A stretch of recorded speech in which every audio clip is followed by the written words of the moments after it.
यहाँ जो है योग में आसन आया है अब, तो आसन से आपको क्या लाभ, सिद्धासन से, गुप्तासन से, मुक्तासन से, भद्रासन से, सिंहासन से, तो इस तरह से आपको आसन के विषय में जानकारी दी गई है। स्वस्तिकासन, पद्मासन, कुक्कुटासन, पश्चिमात्तानासन, मयूरासन, शीर्षासन कैसे करना चाहिए।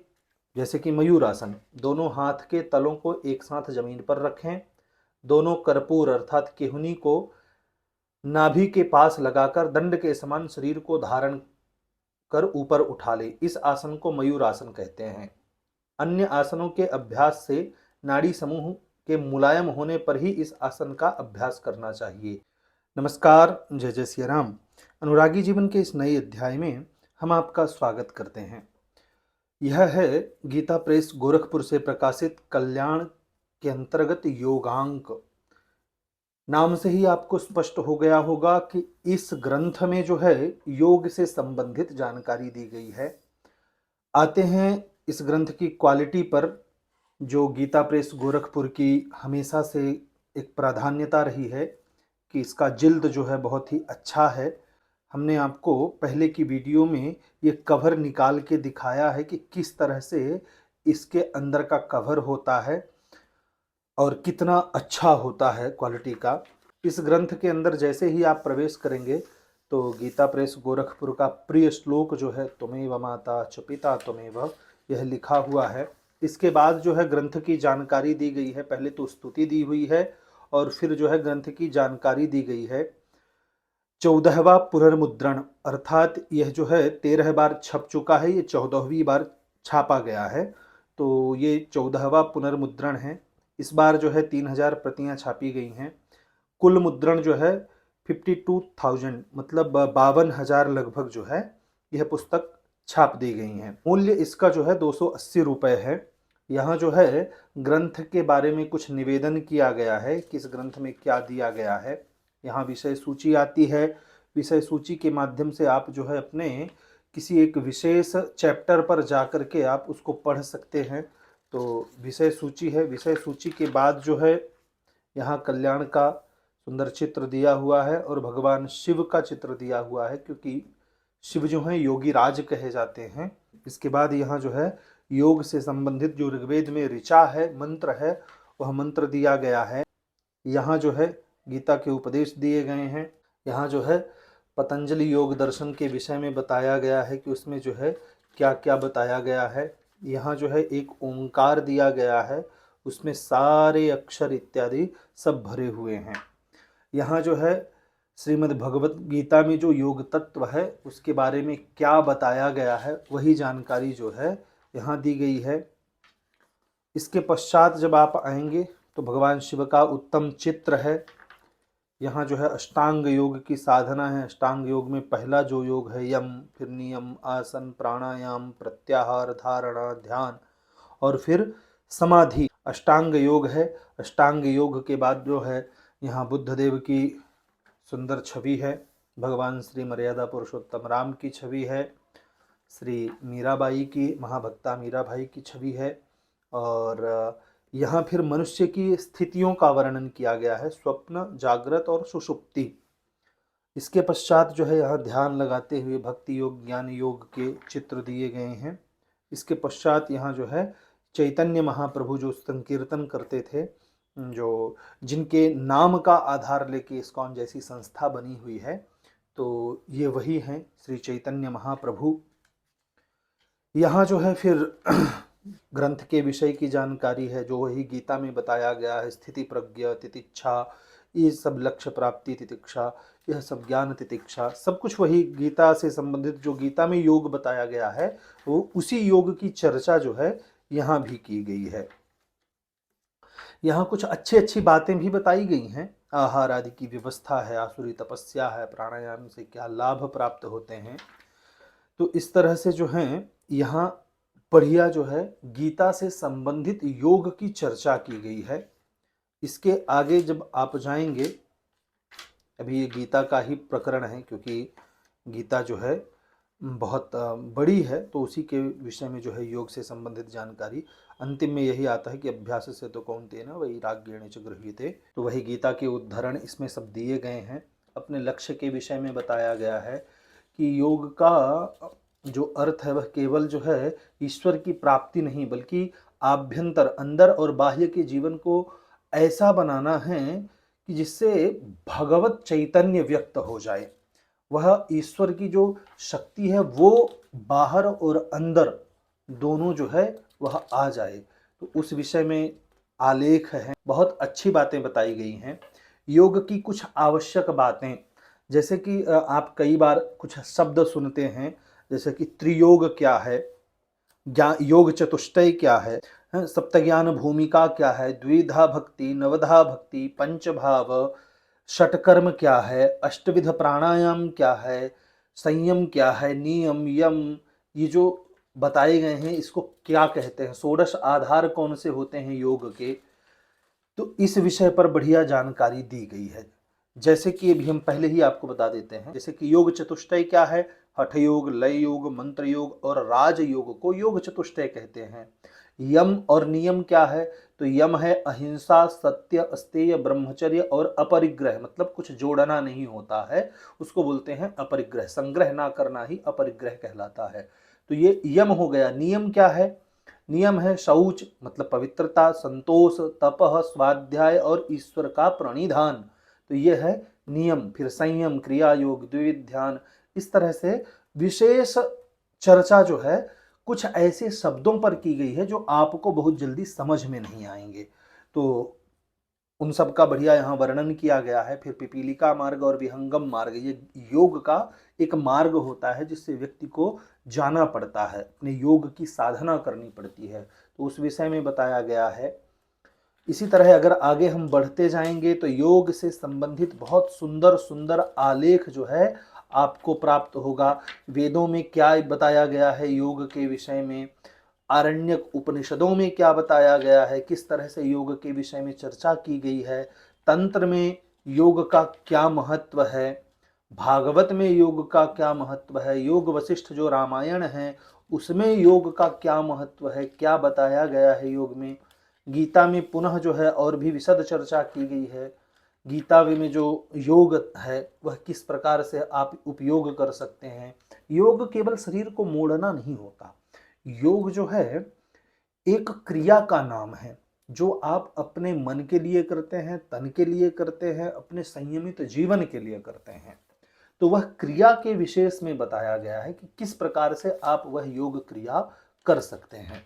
यहाँ फिर वाम योग, कौल योग, तांत्रिक योग, इस पर भी विशद चर्चा की गई है, बहुत अच्छी बातें बताई गई हैं।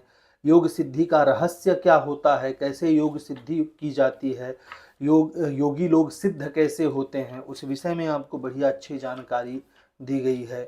कुछ दार्शनिक सिद्धांत इसमें दिए गए हैं, पातंजलि योग के जो है बढ़िया सिद्धांत बता दिए गए हैं। फिर यहाँ ग्रंथि भेद, योग में जो है ग्रंथि का बड़ा महत्व है, तो उस ग्रंथि भेद पर, ब्रह्म ग्रंथि है, रुद्र ग्रंथि है, इन सब ग्रंथियों पर जो है बहुत विशद चर्चाएं जो हैं इसमें की गई है। जैसे अभी जो है ब्रह्म ग्रंथि है, उसके पश्चात आएगी विष्णु ग्रंथि और तत्पश्चात आएगी रुद्र ग्रंथि।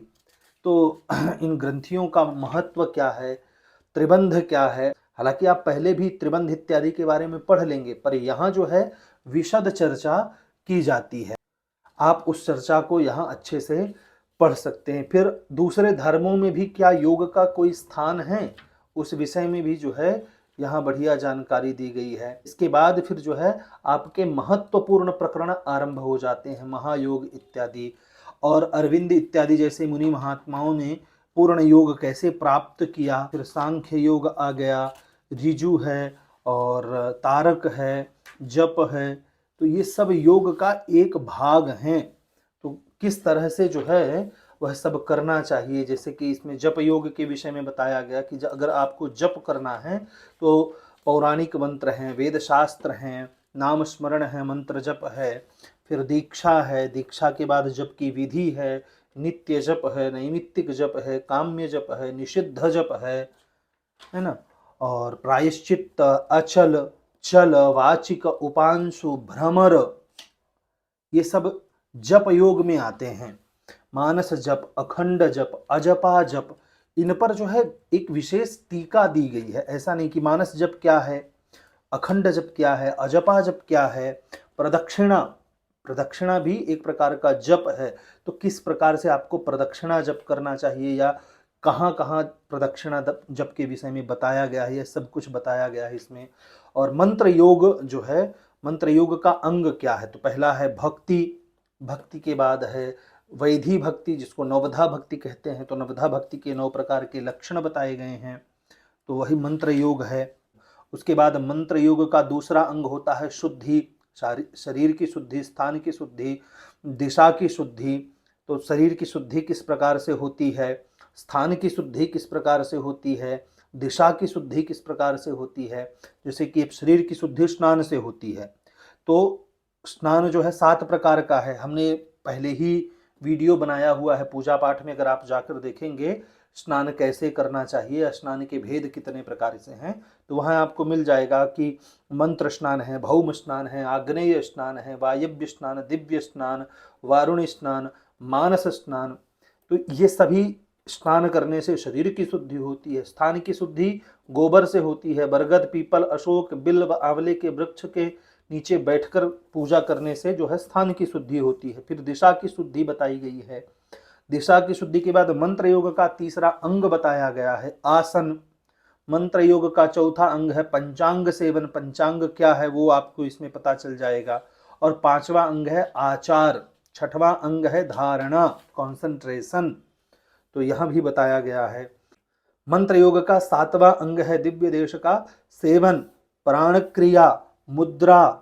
मुद्रा के बाद आता है तर्पण, हवन, बलि, याग, उपयाग, ध्यान, और फिर आता है 16वां समाधि।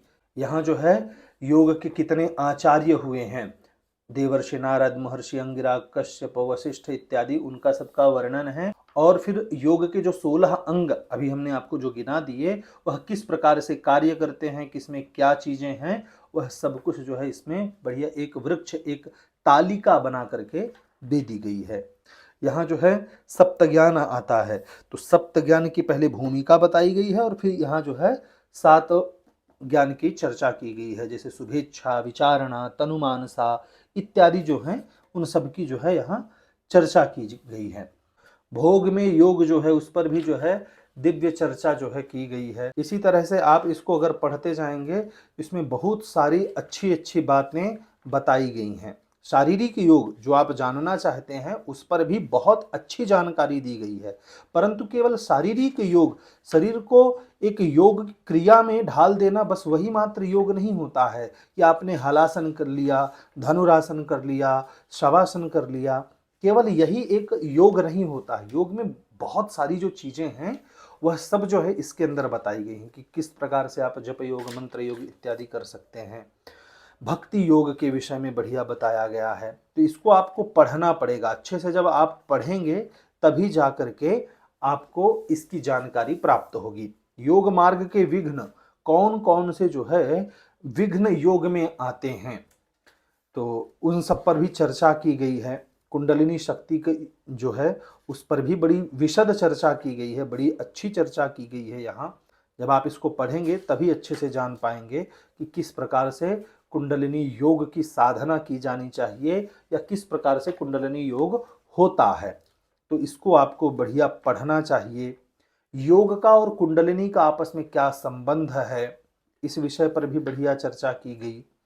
अब किसी भी योग का उसका फल क्या होता है, उस विषय पर भी बढ़िया बताया गया है। तो इस तरह से अगर आप इसको अच्छे से पढ़ेंगे तो आपको अच्छी जानकारी योग से संबंधित आपको प्राप्त होगी। अब आता है यहाँ अष्टांग योग पर आलेख। यह भी बड़ा अच्छा आलेख है, इसको भी आपको पढ़ना चाहिए।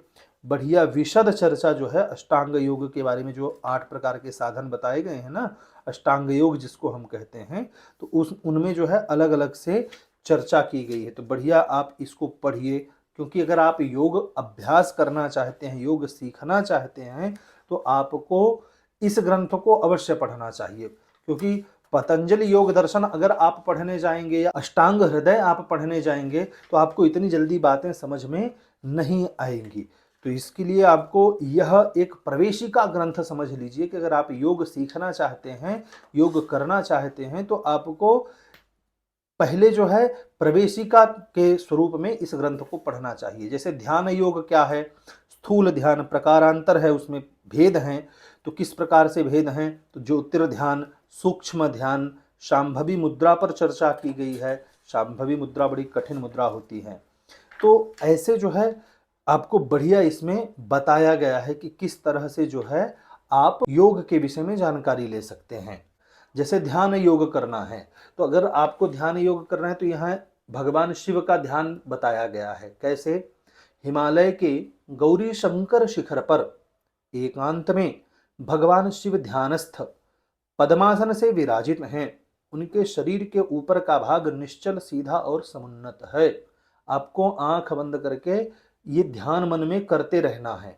एक बार पहले इसको पढ़ लीजिए और उसको याद करके मन में ध्यान कीजिए कि भगवान शिव किस तरह से बैठे हुए हैं। तो इस तरह से जो है आप अलग अलग देवी देवताओं का यहाँ ध्यान कर सकते हैं। पंचमुखी महेश्वर का, भुवनेश्वरी देवी का, विष्णु भगवान का, जगज्जननी उमा का, शेषशाही विष्णु भगवान का, श्री राम के स्वरूप का, श्री सीताराम का। तो जो ये ध्यान योग है, इस ध्यान योग का आप अभ्यास यहाँ से कर सकते हैं कि कैसे आपको ध्यान योग करना चाहिए। तो इस विषय में बहुत अच्छा ये जो प्रकरण है ध्यान योग पर, ये बहुत आया है। लोग कहते हैं ना हम ध्यान लगाते हैं, अरे कैसे लगाते हैं आप? ध्यान लगाना सीखना है तो इस ग्रंथ से सीखिए ना कि कैसे आपको ध्यान लगाना चाहिए, उसमें क्या विघ्न आते हैं, उनका निवारण आप कैसे कर सकते हैं। 84 सिद्धों के बारे में बताया गया है। ये 84 सिद्धों की बढ़िया जानकारी इसमें छवि के माध्यम से, फोटो के माध्यम से दी गई है। ये तो आपको इसको देखना चाहिए, इसको इसके बारे में जानना चाहिए कि यह क्या होता है। हालांकि यह बहुत बाद का विषय है, पर फिर भी अगर आप उस बाद तक पहुंच गए हैं तो यह भी आपको जानना चाहिए। तो इसलिए इस विषय में भी यहाँ कुछ एक चर्चा की गई है। हालांकि अगर आपको बहुत अधिक और गहन जानकारी लेना है तो फिर इसमें और भी ग्रंथ हैं। पातंजल योग दर्शन, उस पर भी बहुत अच्छी चर्चा की गई है योग के विषय में।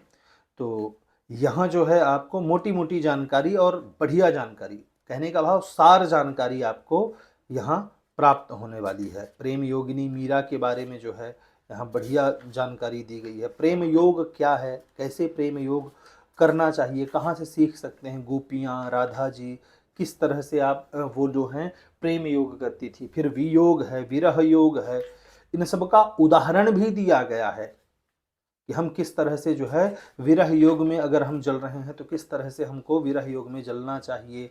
विरह योग कैसा होता है, क्या नियम होता है, किस तरह से विरह योग होता है। यहाँ महर्षि पतंजलि और योग का उनसे जो संबंध है, वर्तमान में महर्षि पतंजलि के नाम पर ही सारा खेल हो रहा है।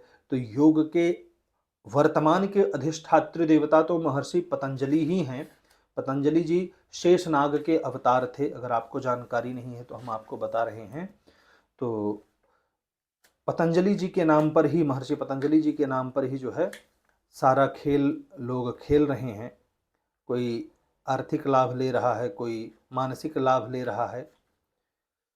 यहाँ जो है योग में आसन आया है अब, तो आसन से आपको क्या लाभ, सिद्धासन से, गुप्तासन से, मुक्तासन से, भद्रासन से, सिंहासन से। तो इस तरह से आपको आसन के विषय में जानकारी दी गई है। स्वस्तिकासन, पद्मासन, कुक्कुटासन, पश्चिमात्तानासन, मयूरासन, शीर्षासन कैसे करना चाहिए। जैसे कि मयूरासन, दोनों हाथ के तलों को एक साथ जमीन पर रखें, दोनों कर्पूर अर्थात केहुनी को नाभि के पास लगाकर दंड के समान शरीर को धारण कर ऊपर उठा ले। इस आसन को मयूर आसन कहते हैं। अन्य आसनों के अभ्यास से नाड़ी समूह के मुलायम होने पर ही इस आसन का अभ्यास करना चाहिए। अंत्र के कठोर होने पर मयूर आसन का अभ्यास करने से उदर में दर्द होने लगता है और वह बढ़कर अंत्र में शोध उत्पन्न करने में नाना रोग पैदा करता है। तो यहाँ देखिए आप ऐसे कर भी नहीं सकते हैं, क्योंकि बिना अगर आप जानकार के कर रहे हैं मात्र पढ़कर ही, तब भी आपको हानि हो सकती है। तो इसमें सब कुछ दिया गया है कि भाई आप ऐसे मत कीजिए, आप किसी योग्य प्रशिक्षक के अंतर्गत आकर के इसके बाद आप उसका अभ्यास कीजिए। चित्त की दशा, चित्त अर्थात मन, मन की जो दशा होती है, जगत का अभाव, सुषुप्ति अवस्था इत्यादि, उस पर जो है बढ़िया चर्चा की गई है। इसको पढ़ना चाहिए। ये चीज़ें जो हैं दुर्लभ होती हैं। यहाँ फिर आप बढ़ते जाएंगे तो योग में, गीता में जो योग का समत्वम योग उच्यते, योगः कर्मसु कौशलम योगक्षेमं वहाम्यहम् स्थितो योग धारणम योग बलेन चैव। तो जो योग शब्द आए हैं वो किस योग पर कहे गए हैं या किस योग पर निर्धारित हैं, उस विषय पर चर्चा की गई है। इसके आगे जो है फिर योग के विषय में बताया गया है कि सिद्धासन है, प्रसिद्धासन है, पद्मासन, बद्ध पद्मासन, ऊर्ध्व पद्मासन, इनमें से क्या होता है। जैसे कि उत्थित पद्मासन से दिव्य दृष्टि होती है, हृत कमल खिलता है और श्वास व्याधि मिटती है। ऊर्ध्व पद्मासन से मेरुदंड मजबूत होता है और शरीर में रक्त का संचार होता है। धनुषासन से वीरता बढ़ती है, त्राटक का अभ्यास होता है, आलस्य मिटता है। वियोगासन से तापतल्य मिटती है, विलोम आसन से दीर्घ रोग दूर होते हैं। तो इस तरह से किस आसन से क्या लाभ प्राप्त होता है उसकी भी बढ़िया जानकारी यहाँ जो है दी गई है। ये कैवल्य धाम हम यहाँ जाके आए हैं, पुणे के पास है, पुणे और मुंबई के बीच में है। तो कैवल्य धाम के विषय में यहाँ जानकारी दी गई है। उधर संबंधित जो है यौगिक व्यायाम, उसके विषय में भी बताया गया है और एक योगी के चित्र भी बताए गए हैं और व्यायाम के प्रकार। यहाँ से आरंभ होता है अच्छा प्रकरण। आप जो चाहते हैं आसन वाला, तो आसन वाला प्रकरण यहाँ से आरंभ होता है, चित्रों के माध्यम से भी दर्शाया गया है और इसके बाद जो है यहाँ सूक्ष्म सूक्ष्म रूप में बताया भी गया है कि किस प्रकार से आपको यह आसन करना चाहिए। इसके पश्चात यौगिक व्यायाम का अभ्यास क्रम। प्रारंभ में आपको क्या करना चाहिए, तो शीर्षासन करना चाहिए, कितना मिनट करना चाहिए, सर्वांगासन, मत्स्यासन, हलासन, भुजंगासन, शलभासन कितनी बार करना चाहिए, कितने मिनट तक करना चाहिए, यह सब कुछ बताया गया है। उसके बाद उड्डयन करना चाहिए, योग मुद्रा करना चाहिए, नौली करना चाहिए, ये बंध है, फिर मुद्रा है, क्रिया, ये सब आता है। ये आसन में आया, पहले आसन होता है, फिर बंध, फिर मुद्रा, फिर क्रिया, फिर प्राणायाम, उज्जाई भस्त्रिका। लोग प्राणायाम को बस ऐसे ही समझ लिए हैं, प्राणायाम से ईश्वर की प्राप्ति तक संभव है।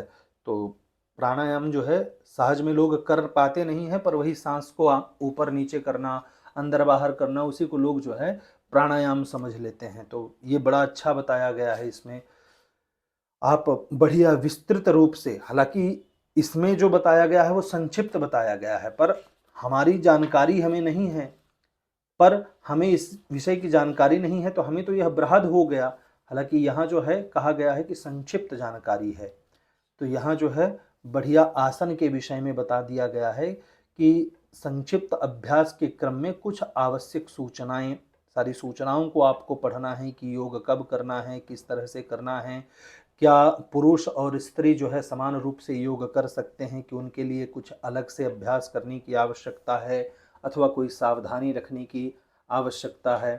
तो आसन करने की विधि बताई गई है, कौन कौन से आसन कर सकते हैं, समासन है, पद्मासन है, यहाँ पश्चिम तानासन है, भुजंगासन, शलभासन, सुप्त वज्रांगासन, योग मुद्रा, मयूरासन, अर्ध शलभासन, मत्स्यासन, शवासन, पेट के आसन, पेट से संबंधित जो आसन है यहाँ चित्र के माध्यम से भी बताया गया है। ऐसा नहीं है कि आप जो है चित्र के माध्यम से देख नहीं सकते, चित्र के माध्यम से देख करके अनुकरण पूर्वक भी आप कर सकते हैं। इसलिए चित्र जो है यहाँ बड़ा सहायक है और चित्र के माध्यम से आप जो है योग का अभ्यास अवश्य करें। पूरा एकदम बढ़िया जानकारी दिया गया है योग से संबंधित, आप इसको अवश्य पढ़ें। हनुमान बैठक कैसे होता है और लंगड़ी कैसे होती है, आगे पीछे की फरलांग कैसे लगाई जाती है, तो ये बढ़िया जानकारी इसमें दी गई है। समाधि और संयम का तत्वसार दिया गया है, इसको आप पढ़ेंगे तो अनुप्रकाश पर है, यह बड़ा ही वो है विशद प्रकरण है, उसको पढ़ना चाहिए क्योंकि हमने इसका आद्योपांत पारायण किया हुआ है। हमने इसका जब स्वाध्याय किया, अभी कुछ दिन पहले ही इसका स्वाध्याय पूर्ण हुआ, तो हमने जो है इस पर बढ़िया एक अच्छी जानकारी नोट बना करके रखी। हम जो है नोट बना लेते हैं कि इसमें क्या जानकारी दी गई है, कैसी जानकारी दी गई है। कुछ जानकारी तो हम इस तरह स्टिकर के माध्यम से संयमित करके रख लेते हैं ये हमारे लिए अब जो है सहज हो गया है कि अगर किसी विषय पर हमको कोई खोजना है तो स्टिकर में हम गए और उसको पेज को खोल लेते हैं। तो यहाँ जो है बहुत ही अच्छी जानकारी योग की यहाँ दी गई है। तो इसलिए अगर आप चाहे आसन से संबंधित योग चाहते हैं अपने जीवन में, और चाहे सत्संग से संबंधित योग चाहते हैं, अथवा मंत्र योग चाहते हैं, जप योग चाहते हैं, तो उस विषय पर भी जो है आप इस ग्रंथ को पढ़ सकते हैं। यहाँ जो है, जो हम आपको दिखाना चाहते हैं वो ये है कि कुछ सिद्ध महात्मा हुए हैं जो योगी राज की पदवी तक पहुंच गए हैं। वे अपने आप को इस अवस्था में ले गए हैं कि अब वह अवस्था जो है इस संसार से परे हो चुकी है। जैसे कि योगीराज श्यामाचरण लाहिड़ी जी, महात्मा वामाक्षेपा जी, गोविंद ठाकुर भक्ति विनोद जी, तो उनके सबके चित्र दिए गए हैं, उनके विषय में बताया भी गया है। ऐसा नहीं है कि जैसे कि योगीवर श्यामाचरण लाहिड़ी जी, उनके विषय में भी बताया गया है। तो जो योग, जिन्होंने योग के माध्यम से कुछ प्राप्त किया है अपने जीवन में, उनका थोड़ा सा जीवन चरित्र भी दिया गया है ताकि आपको और हमको कुछ अच्छी अच्छी जानकारी प्राप्त हो और हम उससे मोटिवेट हो सकें, उससे जो है हम कुछ अच्छा सीख सकें। तो यहाँ जो है उन सभी योगियों की बढ़िया एक छोटी छोटी सी जानकारी आपको बताई गई है। तो ये ग्रंथ जो है आप सबको अवश्य खरीदना चाहिए, विशेषकर उनको जिन्हें योग की आवश्यकता है। शरीर को स्वस्थ रखने के लिए, मन को स्वस्थ रखने के लिए, अध्यात्म को स्वस्थ रखने के लिए आपको यह ग्रंथ अवश्य पढ़ना चाहिए। इस ग्रंथ में केवल आसन नहीं बताए गए हैं, इस ग्रंथ में आपको जो है विशेष जानकारी दी गई है। मंत्र योग, जप योग, सत्संग योग, साधना से संबंधित योग, आसन से संबंधित, मुद्रा से संबंधित, इन सभी योगों पर जो है विशेष जानकारी दी गई है। इसलिए इस योगांक को आप अवश्य पढ़ें। पुस्तक को खरीद कहाँ से सकते हैं? तो गीता प्रेस गोरखपुर के माध्यम से खरीद सकते हैं। यहाँ जो है उसका परिचय दिया गया है कि आप किस प्रकार से खरीदना है। ऑनलाइन भी खरीद सकते हैं, पत्र के आचरण के द्वारा भी आप इसको खरीद सकते हैं। गीता प्रेस गोरखपुर को पत्र लिखिए, मनी ऑर्डर कीजिए, उसके बाद जो है यह आपको प्राप्त हो जाएगी। 280 रुपये की यह पुस्तक है, तो इसलिए आप इसको अवश्य खरीदिए और अपने जीवन को यौगिक बनाइए। आशा करते हैं कि यह वीडियो आपको पसंद आया होगा। वीडियो से संबंधित अगर आपका कोई प्रश्न है तो नीचे कमेंट बॉक्स में हमें अवश्य बताएं। यह वीडियो देखने के लिए आपका बहुत बहुत धन्यवाद।